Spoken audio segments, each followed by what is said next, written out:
En nuestro capítulo número 4 estaremos hablando de unos personajes que aterrorizaron a Arizona.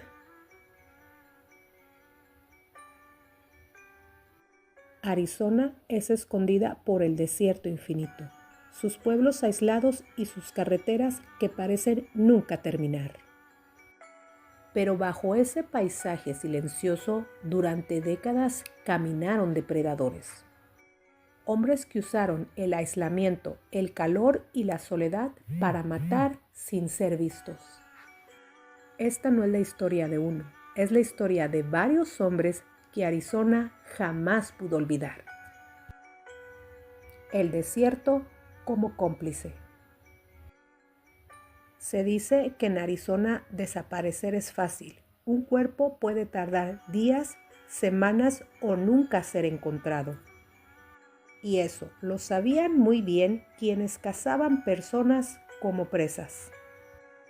El desierto de Arizona está lleno de secretos.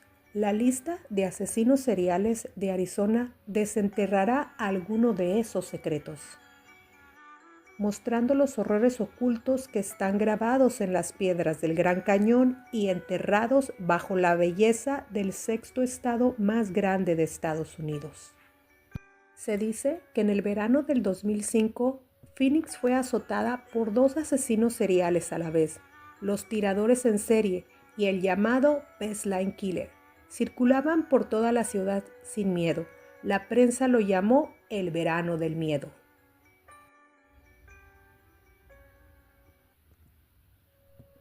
Nuestros siguientes personajes, de nombre Samuel Dittman y Dil Hausner, también estaban descargando su ira en contra de víctimas inocentes en todo Arizona, a través de lo que Dale decía violencia recreativa. Samuel nació el 17 de octubre de 1975, con una infancia difícil. Tenía una historia de delitos menores como robo y conducir bajo el exceso de ebriedad. Se dice también que vivió un tiempo en Minnesota antes de mudarse a vivir a Arizona.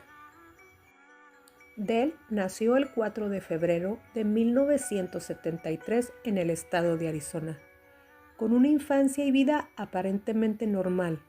Antes de los asesinatos trabajaba como conserje en el aeropuerto de Phoenix. Se dice que también trabajó ocasionalmente como fotógrafo de boxeo. Pero Dale fue identificado como el cerebro principal detrás de muchos ataques. Los tiradores en serie comenzaron su masacre el 2 de mayo del 2006. A lo largo del verano dispararon y mataron a 8 personas entre los dos. En el 2009, Samuel se declaró culpable de 2 de los 8 homicidios y testificó contra Dale, y Dale recibió cadena perpetua. Fue declarado culpable de 6 de los 8 asesinatos que se le acusaban, acumulando 6 penas de muerte.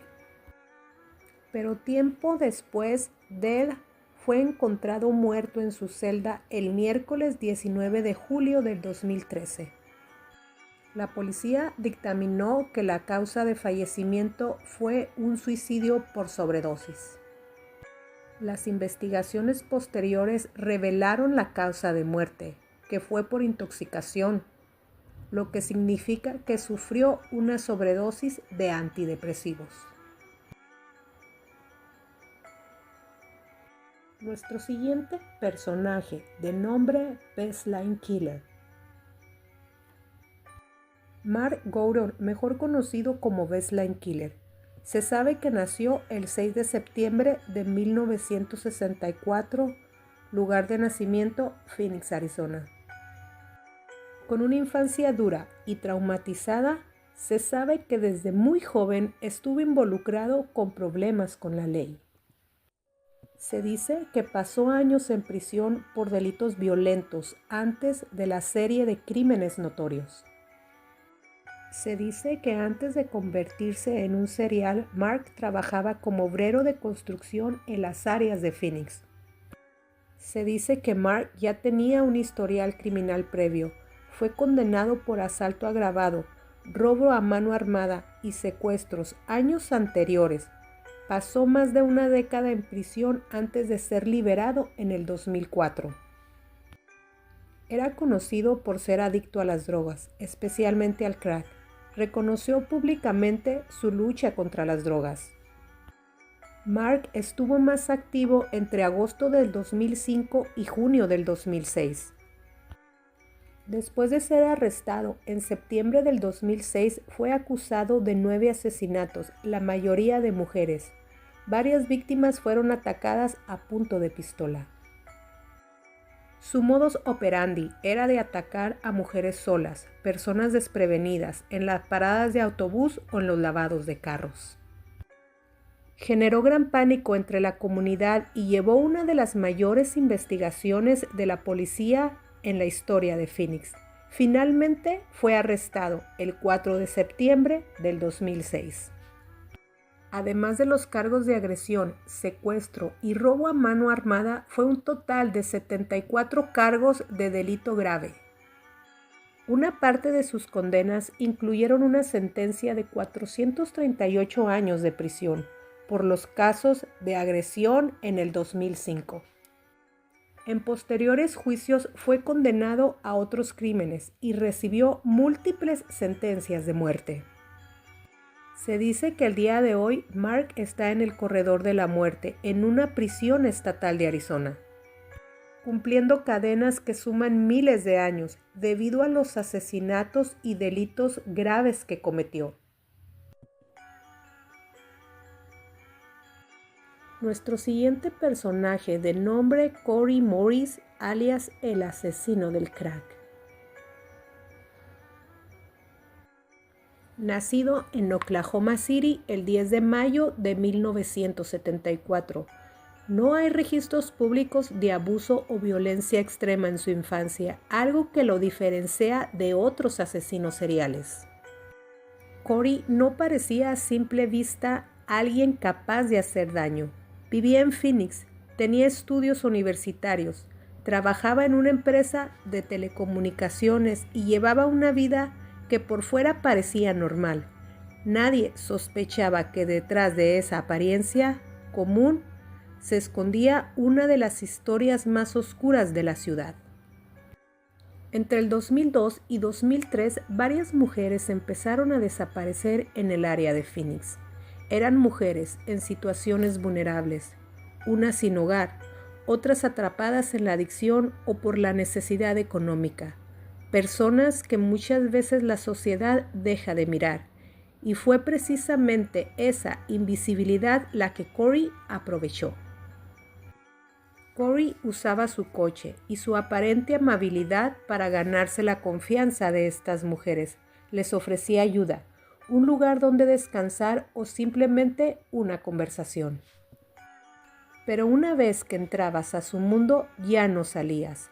Las llevaba a su departamento, donde se aprovechaba, las hacía consumir sustancias y finalmente las desvivía.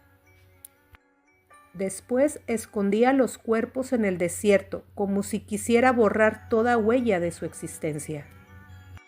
Pero fue arrestado el 12 de abril del 2003 en Phoenix, Arizona, después que su tío encontrara el cuerpo de una de sus víctimas en su camper. El caso comenzó a resolverse cuando la policía lo detuvo por un supuesto incidente aparentemente menor. Pero durante los interrogatorios se sintió presionado, asustado y Corey terminó confesando. No solo admitió los crímenes, sino que los relató con facilidad, que estremeció incluso a los investigadores más experimentados. Confesó haber asesinado a varias mujeres sin mostrar remordimiento real por lo que había hecho. Este caso sacudió la ciudad de Phoenix, pero también dejó una pregunta incómoda. ¿Habría sido detenido antes si las víctimas hubieran sido personas marginadas? La historia de Corey Morris no es solo la historia de un asesino, es también la historia de una sociedad que falló cuando deja de proteger a los más vulnerables. Cada una de sus víctimas tenía un nombre, una vida, una historia que merece ser contada y recordada. Recordar este caso no es glorificar el dolor, es una advertencia, una llamada a no ignorar a quien viven en los márgenes. Porque cuando una persona desaparece, nadie pregunta, y el silencio se convierte en cómplice. Y en ese silencio es donde monstruos como Corey logran esconderse. Nuestro siguiente personaje, de nombre Dwight Lyman Jones. John era un hombre adulto, residente de Arizona, con un historial que ya mostraba violencia, control y obsesión. Hombre de 56 años que en el 2018 protagonizó una espiral de homicidios en el área metropolitana de Phoenix y Tempe. Antes de los asesinatos, John atravesó un divorcio conflictivo. El divorcio y la pérdida de custodia fueron detonantes emocionales fuertes para Jones. Durante ese proceso fue evaluado por profesionales de la salud mental y señalado por comportamiento peligroso. El tribunal falló en su contra en varios puntos. Para John eso no fue un cierre, fue una herida abierta. Pero con el paso del tiempo, John comenzó a culpar a personas específicas de haber arruinado su vida. Unas publicaciones de John en redes sociales mostraban su resentimiento con los profesionales implicados en su caso legal de divorcio. Su enojo acumulado y sus perturbaciones mentales lo llevaron a planear y cometer los homicidios contra personas que él relacionó con su caída personal.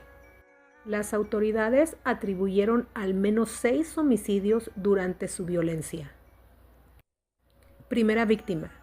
Psiquiatra forense que había testificado en contra de John en el caso del divorcio, evaluando su estado mental como peligroso e inestable. Segunda víctima. Asistente legal en la oficina del bufete de abogados que representaba la ex esposa de John. Tercera víctima. Otra asistente legal del mismo despacho. Cuarta víctima. Consejero matrimonial que trabajaba en la misma oficina que otro profesional relacionado con la custodia de su hijo. Se piensa que fue confundido de persona.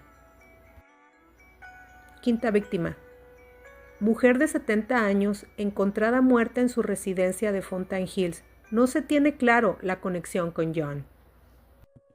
Sexta víctima. Hombre de 72 años también hallado sin vida en la residencia de Fountain Hills. Aunque al principio se reportaron 4 víctimas directamente vinculadas con el divorcio. Posteriores hallazgos sugirieron que 2 personas más también murieron a manos de John, aunque se desconoce un vínculo legal en su caso personal. Todo terminó cuando, tras varios días de búsqueda por parte de la policía, John fue localizado en un hotel de Scottsdale donde se había estado ocultando. Cuando las autoridades se acercaron, John, acorralado y asustado, cobardemente se quitó la vida dentro de su habitación antes de ser arrestado. Su exesposa declaró más tarde que se sentía muy agradecida de estar viva, porque ella y su hijo sabían que habían sido su potencial objetivo.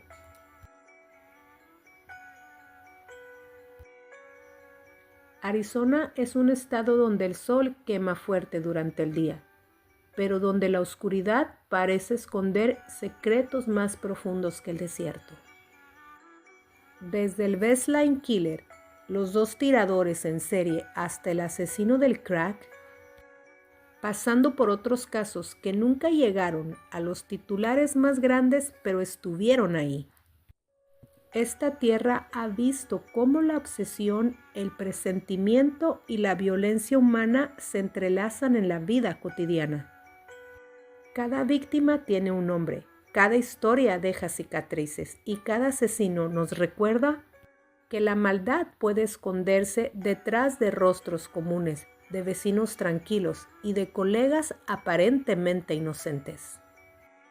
Si alguna vez caminas por las calles del valle, piensa que detrás de cada puerta, detrás de cada sombra, puede estar un recuerdo de quienes ya no pudieron contarlo.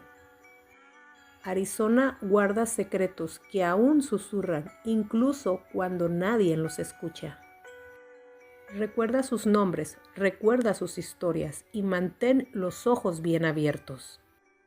Porque en cualquier momento la línea entre la normalidad y el horror pueden desvanecerse.